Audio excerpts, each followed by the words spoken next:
예수 그리스도의 이름으로 하나님 말씀 증거하도록 하겠습니다. 성경 말씀 베드로전서 1장 23절에서 2장 2절까지 말씀입니다. 베드로전서 1장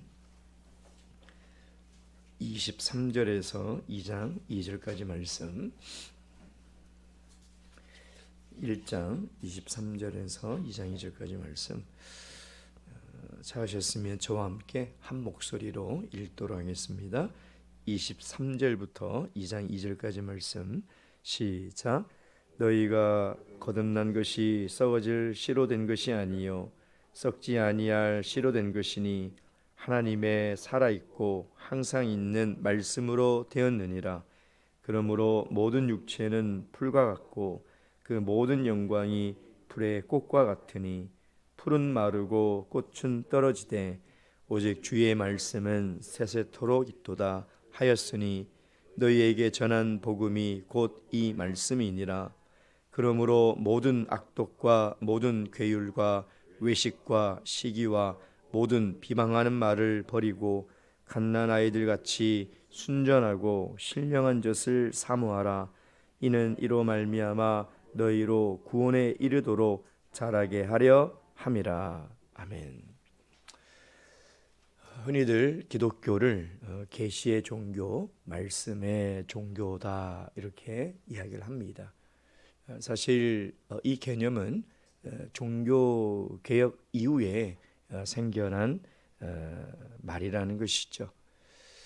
종교 개혁이 일어나기 전에 교회의 모습은 사실 말씀보다는 교회의 전통, 또 말씀보다는 어떤 의식적인 행위를 통해서 신앙생활을 해왔던 것이죠. 지금의 가톨릭입니다. 근데 이 가톨릭이 오랜 기간 동안 사제들만이 말씀을 독점하고 교회 예배는 의식에 의존을 하다 보니까 사실 신앙의 내용들을 상실해 가기 시작했습니다. 그 결과 종교 개혁자들이 오직 믿음, 오직 성경이라는 이런 기치로 종교를 개혁을 한 것이죠. 그래서 교회의 모습들이 가톨릭과는 완전히 다른 그런 모습으로 출발을 하였고 그때의 어떤 종교교육의 형태가 오늘날 우리 교회의 예배의 모습으로 자리하게 되었다는 것입니다. 가톨릭은 앞에 이 강대상이 없죠. 제단처럼 이렇게 되어 있습니다.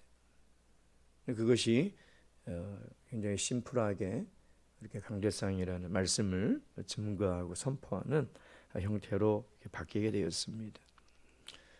물론 이제 오늘날 생각을 해보면 너무 또 말씀을 위주로 말씀을 중심으로 하다 보니까 이 성도들이 이 예배에 참여하고 또 예배를 적극적으로 드리기보다는 수동적이고 또 소극적인 그런 또 신앙이 형성된다는 것이죠.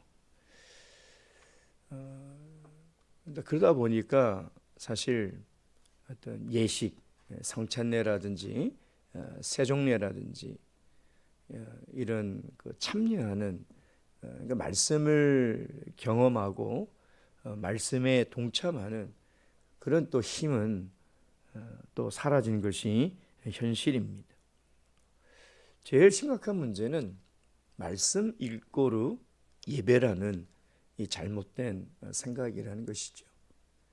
그래서 우리는 예배 드린다 그러면 말씀을 듣는다로만 생각을 하고 있다는 것입니다. 근데 예배는 그렇지 않습니다. 말씀은 한 일부분에 불과한 것이죠. 사실 예배는 기도도 있고요, 찬송도 있고요, 그 말씀도 있고 헌금도 있습니다. 교제도 있습니다. 교제도 예배입니다. 그리고 봉사도 예배며 성경은 우리의 삶 전체가 예배라고 이야기를 하고 있다는 것이죠. 그럼에도 불구하고 우리 기독교 신앙에 있어서 말씀은 가장 중요하고 우선순위의 첫 번째에 놓이게 된다는 것입니다. 왜냐하면 말씀 그 자체가 하나님이기 때문인 것이고 이 말씀은 바로 하나님의 말씀인 것이기 때문인 것이죠. 그래서 우리가 말씀을 빼놓고는 우리의 신앙은 생겨날 수도 없고 말씀을 제외하고는 우리의 신앙이 자랄 수도 없다는 것입니다.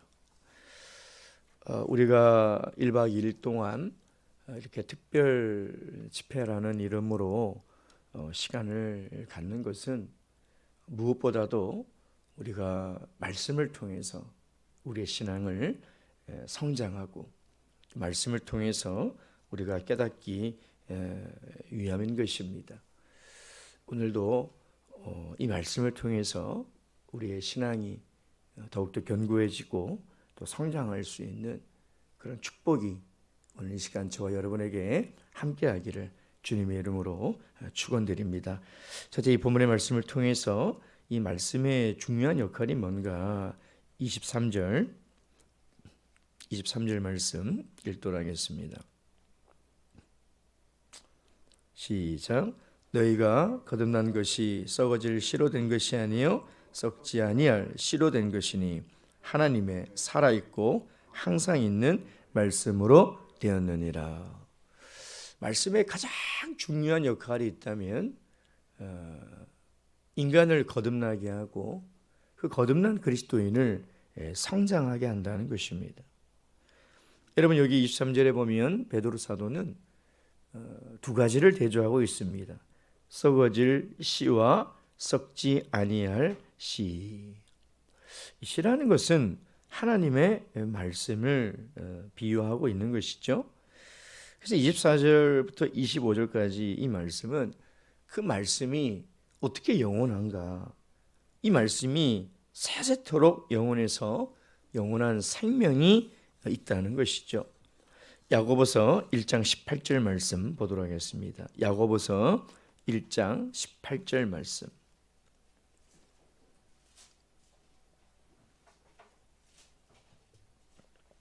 야고보서 1장 18절 말씀. 18절 다 함께 읽겠습니다. 시작. 그가 그 피조물 중에 우리로 한 첫 열매가 되게 하시려고 자기의 뜻을 따라 진리의 말씀으로 우리를 낳으셨느니라. 진리의 말씀으로 우리를 구원하시고 진리의 말씀으로 우리를 거듭나게 하시고 진리의 말씀으로 우리를 영생의 삶으로 인도하셨다는 것이죠. 여러분 우리가 무엇을 믿고 세례를 받았습니까? 이건 우리 교회의 전통도 아니고 교리도 아닙니다. 우리는 하나님의 말씀을 믿고 세례를 받은 것이죠. 그 말씀으로 말미암아 우리는 물과 성령으로 거듭났다는 것입니다. 하나님의 말씀이 없다면 우리의 열심밖에 남지 않습니다. 하나님의 말씀이 없다면 우리의 전통밖에 남지 않는다는 것이죠. 결국 하나님은 하나님의 말씀을 통해서 우리 모든 인류를 구원하시고자 이 진리의 말씀을 우리에게 주시고 이 말씀을 통해서 영생을 약속하신 것입니다. 그러니 이 말씀보다 더 소중하고 말씀보다 더 귀한 것이 어디에 있겠습니까? 그러나 두 번째, 말씀은 여기에만 머무는 것이 아니라는 것입니다. 말씀은 베드로전서 2장 2절 말씀. 2장 2절 다 함께 읽겠습니다. 시작. 가난한 아이들 같이 순전하고 신령한 젖을 사모하라. 이는 이로 말미암아 너희로 구원에 이르도록 자라게 하려 함이라. 말씀은 구원에 이르도록 자라게 한다는 것입니다. 여러분 물과 성령으로 거듭난 모든 그리스도인들은 사실 방금 태어난 갓난 아이와 같습니다. 오늘 베드로전서 2장 2절에 보면 구원에 이르도록 자라게 하려 함이라. 모든 그리스도인이 영적으로 성장하지 못하면 구원에 이를 수가 없는 것입니다. 어떤 그리스도인들도 믿음이 자라지 못하면 세상의 온갖 유혹과 또 고난과 어려움 속에서 그 믿음을 지켜낼 수 없는 것이죠. 이 베드로 사도는 말씀을 썩지 아니할 씨라고 얘기했다가 이제는 신령한 젖이라고 표현을 하고 있다는 것입니다. 여러분, 태어난 모든 이 유아들이 가장 먼저 뭐가 될 것이 있다면 그것은 어머니의 젖일 것입니다. 자녀들을 키워봐서 잘 알겠지만 그 아이들은 그 어머니의 모유를 수유할 때 보면 정말 땀을 뻘뻘 흘리면서 온 힘을 다해서 그 모유를 먹습니다. 왜 그럴까요? 그걸 먹지 않으면 죽기 때문인 것이죠. 그래서 그 신령한 젖을 사모합니다.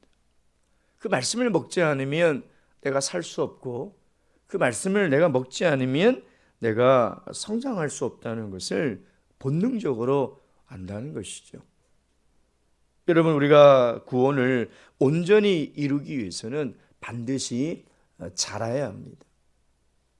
제가 예전에도 그런 표현을 썼지만은 우리의 신앙생활은요, 이 내리막길에 서 있는 수레와 같습니다. 무슨 얘기냐? 우리가 가만히 있으면 가만히 있어지는 것이 아니라 우리의 신앙은 퇴보합니다. 우리 신앙은 미끄러져 내려갈 수밖에 없어요. 절대 그 자리에 있는 사람이 있을 수가 없습니다. 그래서 항상 우리는 최선을 다해서 정상을 향해서 앞으로 나아가야 돼요. 그 나아갈 수 있는 모든 힘이 어디에 있느냐? 하나님의 말씀에 있다는 것이죠. 그걸 기독교에서는 신학적 용어로 성화라고 합니다. 우리가 성화를 너무 막 어렵게 생각해서 로마서를 통해서 복잡하게 고민할 필요가 없습니다. 신앙이 자라는 거예요. 그리스도의 모습을 닮아가는 것, 그것이 성화입니다. 우리가 그리스도의 모습을 어떻게 닮아갈 수 있겠습니까? 하나님의 말씀밖에 없는 거예요. 그분의 거룩한 삶을 쫓아가기 위해서는, 그분의 거룩한 삶을 닮아가기 위해서는 하나님의 말씀밖에 없는 것입니다. 요한복음에 그 말씀이 육신이 되어서 예수 그리스도가 말씀에 매여서 살아갔던 것처럼 우리 모든 그리스도인들이 말씀을 통해서 살아가야 되는 것이죠. 여러분, 우리가 말씀을, 우리 삶에 말씀이 없다면, 우리가 신령한 젖을 사모하는 마음이 없다면 반드시 우리의 영혼 안에는 죄가 들어올 수밖에 없어요. 죄가 쌓일 수밖에 없습니다. 여러분, 죄는요, 우리가 느끼지 못할 정도로 우리 삶에 서서히 스며듭니다. 그래서 날마다 그 말씀으로 우리의 죄를 비춰봐야 돼요. 죄가 드러나야 돼요. 그래야 하나님 앞에 우리 나올 수 있지 않겠습니까? 또한 말씀은 하나님의 지혜이죠.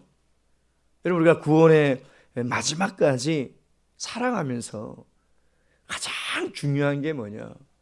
영적 지혜. 다시 얘기하면 영적 분별력입니다. 분별력. 무엇이 하나님의 뜻이고 무엇이 내 욕심인지, 여러분, 이게 분별하는 게 쉬운 것 같아요? 정말 어렵습니다. 무엇이 내 마음에서 나온 뜻이고 무엇이 하나님의 말씀에서 나온 뜻인지, 여러분, 이거 분별하는 게 얼마나 어려운지 아십니까? 근데 하나님의 말씀을 사모하는 모든 그리스도인들은 이런 영적인 분별력이 있어요. 여러분, 이 영적 분별력은 학력과 무관합니다. 지식과 무관해요. 나이와 무관합니다. 똑똑하고 젊은 청년들도 이 분별력이 없어요. 뭐가 인간의 뜻에서 나온 것이고 하나님의 뜻에서 나온 것인지를 몰라요. 아무리 학력이 짧고 나이가 많은 사람이라 할지라도요, 이 분별력이 있는 분들이 있어요. 분별력이 있어요. 무엇이 하나님이 원하시는 뜻이고 무엇이 하나님이 원하지 않는 것이라는 것을 분별하고 가려내는 지혜가 있다는 것이죠. 여러분, 이 말씀이 우리를 구원에 이르는 시간까지 우리를 이끌어 가신다는 것입니다. 그래서 예수님도 제자들을 위해서 세상을 떠나기 전에 이렇게 하나님께 간절히 기도했습니다. 요한복음 17장 17절 말씀. 요한복음 17장 17절 말씀입니다.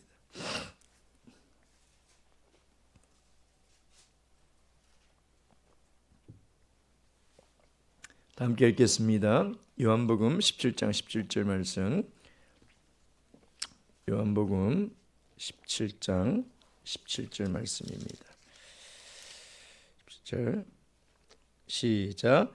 저희를 진리로 거룩하게 하옵소서. 아버지의 말씀은 진리니이다. 아멘. 예수님께서 승천하시기 전에 이 세상에서 살아가야 될 모든 제자들을 위해서 아버지, 그들을 거룩하게 하여 주시옵소서. 하나님의 말씀으로 거룩하게 해달라고 기도하는 것이죠. 오늘도 우리가 하나님께 기도할 때에 하나님 아버지, 진리의 말씀으로 우리의 삶을 거룩하게 씻어주시고 진리의 말씀으로 구원에 이르는 지혜가 가득하도록 함께 기도하는 시간 되기를 주님의 이름으로 축원드립니다. 마지막 세 번째, 우리가 이 말씀을 우리가 삶에서 직접적으로 경험하는 구체적인 실천의 방법이 무엇일까요? 우리 요한계시록 1장 3절 말씀 보도록 하겠습니다. 요한계시록 1장 3절 말씀입니다. 요한계시록 1장 3절 말씀.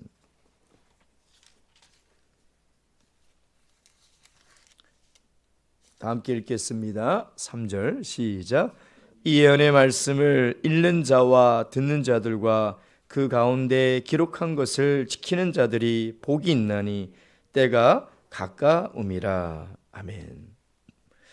요한계시록에 보면 몇 가지 복들에 대한 이야기들이 나오는데 가장 첫 번째 기록하는 것이 뭐냐면 바로 말씀을 읽고 듣고 지키는 자가 복이 있다.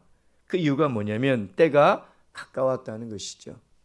말세의 때가 가까울수록 어떤 사람이 진정한 복을 누리며 살아가느냐, 말씀을 읽고 듣고 지키는 자, 이런 자들이 하나님의 말씀의 축복을 경험하며 살아간다는 것입니다. 요한사도가 이야기하는 첫 번째가 뭡니까? 우리가 말씀을, 축복을 우리가 누리기 위해서는 반드시 말씀을 읽어야 한다는 거예요. 이 말씀을 읽어야 한다. 우리가 말씀을 읽는 이 신앙의 훈련이 너무나 중요하기 때문에 교회에서도 총회에서도 성경 읽기를 우리가 권면을 하고 있습니다. 근데 문제는 뭐냐면 실천하기가 너무 어렵다는 거예요. 우리가 다들 머리로는 알아요. 성경을 읽어야지. 하나님의 말씀을 읽어야지. 근데 문제는 뭐냐면 실천이 안 된다는 것입니다. 한 10명 정도 시작을 하면 연말이 되면 살아남는 사람은 한 두세 명 정도. 두세 명. 근데 제가 이렇게 쭉 목회를 하면서 보면 항상 실패하는 사람은 실패해요. 그 왜 그럴까? 참 고민이 됩니다.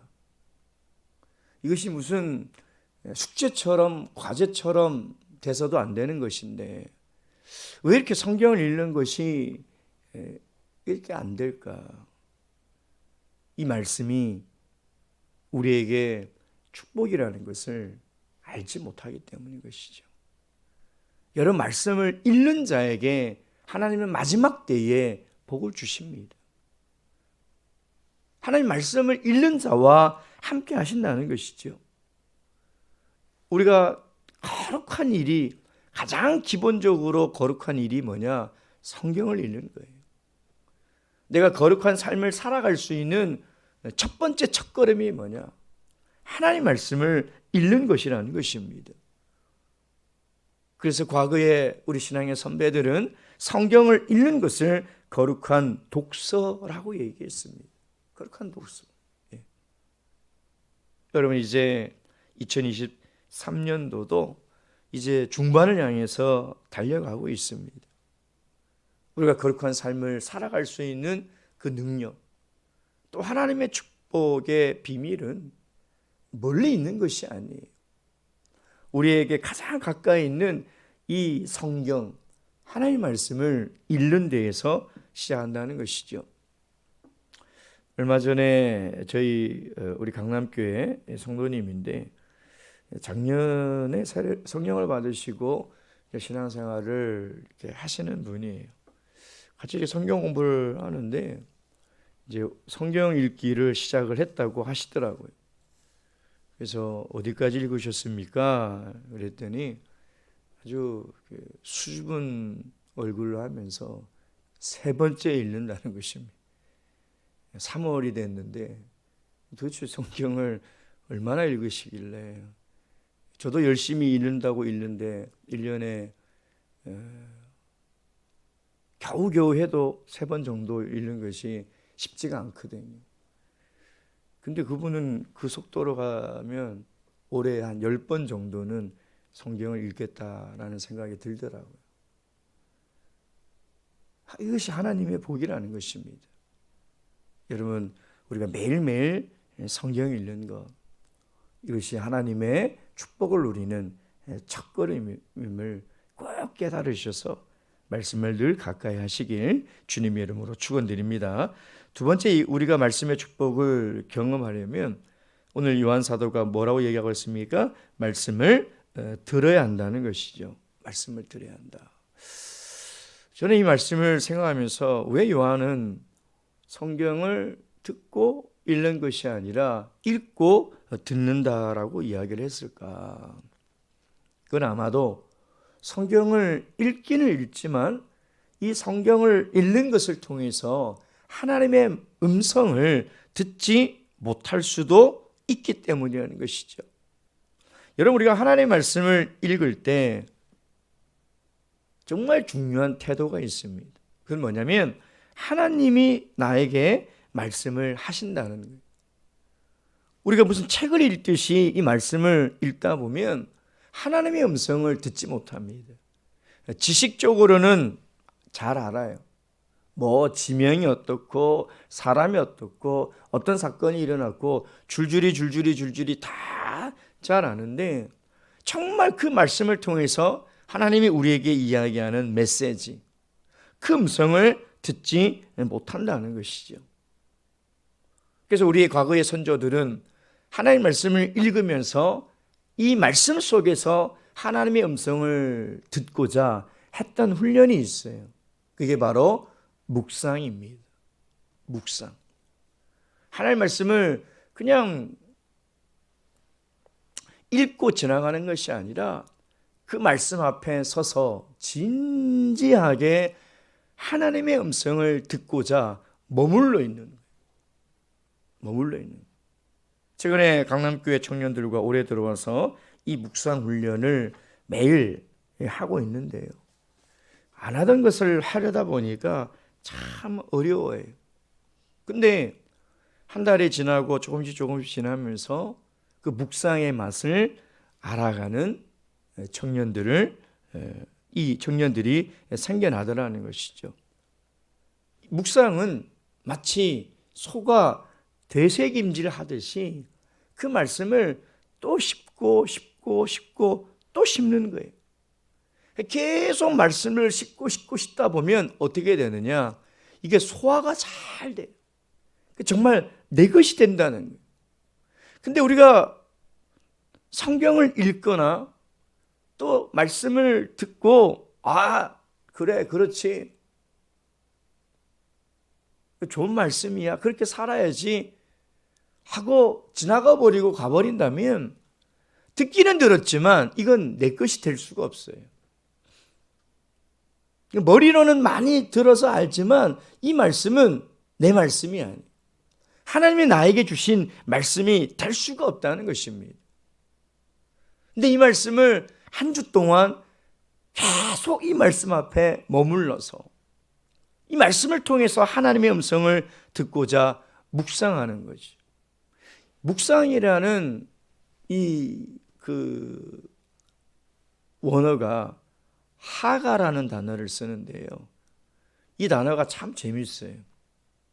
이 단어의 설명 중에 하나가 뭐냐면 이 개가 어떤 짐승의 뼈다귀를 핥는 모습을 본 적이 있습니까?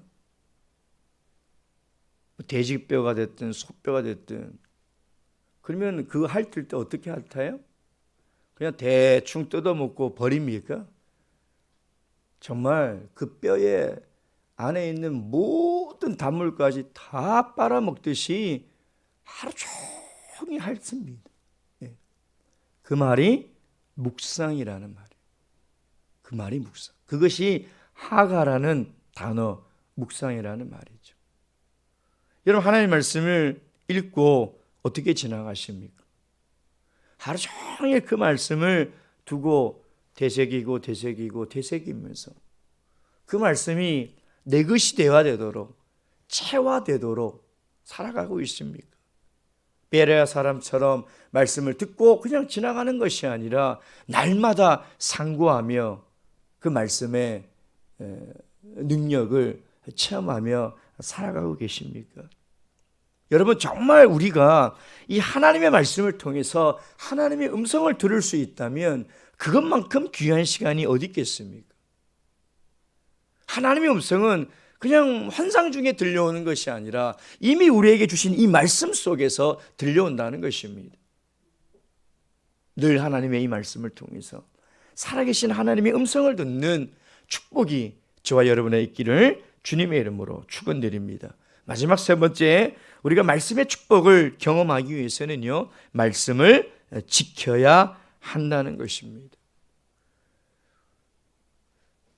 우리 인생이 불행한 이유는, 우리 인생이 어리석게 살아가고 있는 이유는 목적을 상실한 삶을 살아간다는 거예요. 왜 사는지를 모르고 그냥 살아가는 거죠.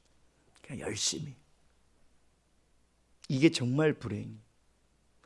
여러분, 우리가 왜 하나님 말씀을 읽습니까? 왜 하나님 말씀을 묵상합니까? 그 자체가 중요한 게 아니에요.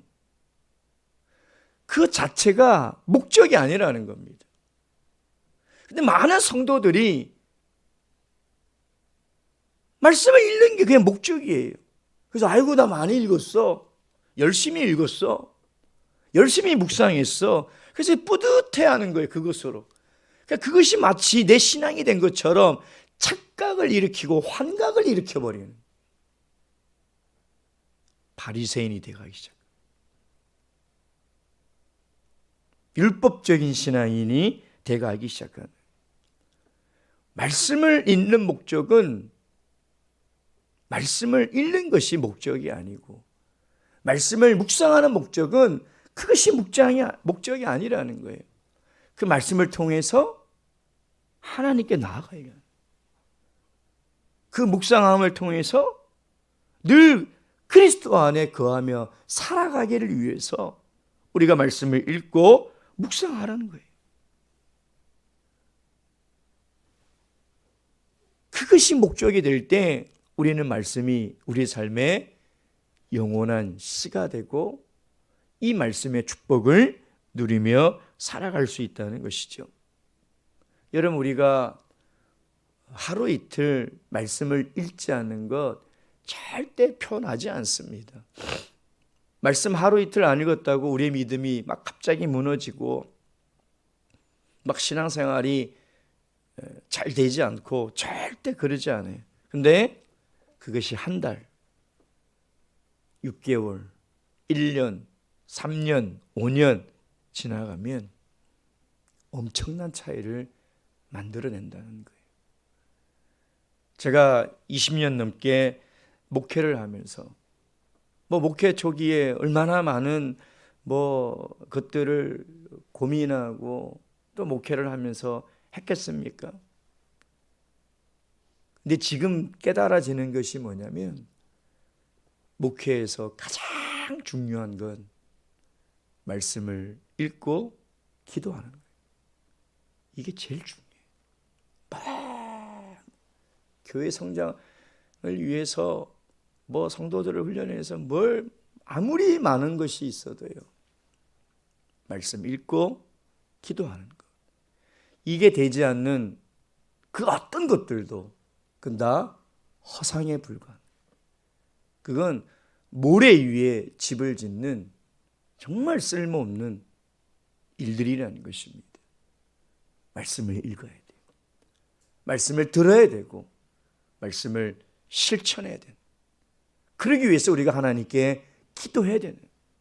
하나님, 오늘도 말씀을 통해서 깨닫게 도와주시옵고 성령의 지혜를 주셔서 그 말씀 속에서 하나님의 음성을 들을 수 있도록 도와주시옵소서. 우리는 말씀을 온전히 순종하며 살아갈 수 없으니 성령이 말씀을 붙들어 주셔서 그 말씀에 매여 말씀대로 살아갈 수 있는 힘을 달라고 우리가 기도해야 돼요. 여러분, 이것이 가장 중요한, 개인의 신앙도 교회도 이것이 가장 중요하고 가장 기본이라는 것입니다. 이것이 되는 성도는 건강하지 않을래야 건강하지 않을 수 없고요. 이것이 살아있는 교회는 반드시 건강한 교회로 하나님의 축복이 넘쳐날 수밖에 없다는 것이죠. 바로기는 금번 1박 2일 이 특별 성회를 통해서 우리 사랑하는 분당교회 모든 성도님들이 말씀의 축복을 다 누리시고 말씀으로 건강하게 성장하는 교회가 되시길 주님의 이름으로 축원드립니다. 기도하시겠습니다. 기도하실 때에 교회를 위해서 기도해 주시기 바랍니다. 여러 가지 어려움과 또 난관들이 있지만 하나님께서 친히 세우신 이 교회를 하나님께서 인도하시고 또 하나님께서 지켜주실 줄로 믿고 또한 또 건강의 회복이 필요한 우리 성도님들 한 분 한 분 기억하시면서 하나님께서 긍휼을 베풀어 주시기를, 또한 또 잃은 양, 또 전도 대상자들, 또 삶의 어려운 문제로 또 아파하는 분들, 우리 귀한 지체들을 생각하시면서 기도하시고요. 또 오늘 오후까지 이어지는 하나님의 특별 이 은혜를 통해서 우리 분당교회가 조금 더 거룩해지고 조금 더 하나님께 나아갈 수 있는 그런 거룩한 공동체가 될 수 있도록 다 함께 기도하도록 하겠습니다. 기도하실 때에 안수기도